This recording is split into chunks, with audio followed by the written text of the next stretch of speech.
Le pape François vient de nous quitter, mais en Afrique, sa mémoire résonne encore. 5 voyages, 10 pays visités. Un message de paix, mais aussi des tensions. Alors, quel héritage laisse-t-il sur le continent africain? Dans cette vidéo, on plonge dans les moments forts et les controverses du pape François en Afrique. 2015, Bangui. La République centrafricaine est en pleine crise. Le pape François s'y rend malgré le danger. Il entre dans le quartier musulman du PK5, symbole des divisions. Ce jour-là, chrétiens et musulmans s'enlacent, pleurent, prient ensemble.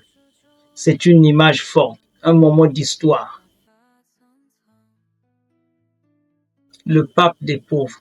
Toujours en 2015, direction Nairobi, dans le bidonville de Kangemi. Là, François célèbre une messe. Il dénonce l'injustice sociale et l'accaparement des richesses. Il se présente comme le pape des pauvres. Et pour les habitants de Kangemi, ce geste, c'était un honneur, une reconnaissance.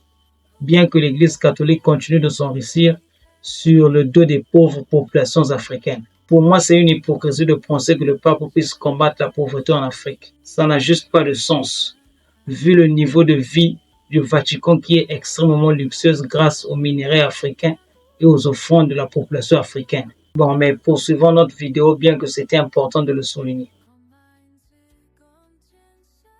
Le dialogue entre les religions, c'était l'un des piliers de son pontificat. En 2019, il signe avec le grand imam d'Al-Azhar un document historique pour la fraternité humaine. Il ne parle pas seulement d'unité, il la vit. À Rabat, il célèbre la culture de la rencontre.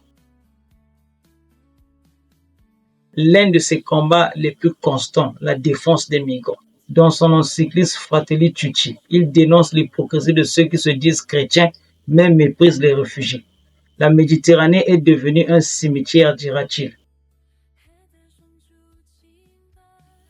Mais tout n'a pas été facile. En 2023, la déclaration Fiducia Supplicans, autorisant la bénédiction des couples homosexuels, provoque un tollé en Afrique. De nombreux archevêchés rejettent fermement cette décision. Le cardinal Fridolin Ambongo ira même au Vatican pour défendre la position africaine.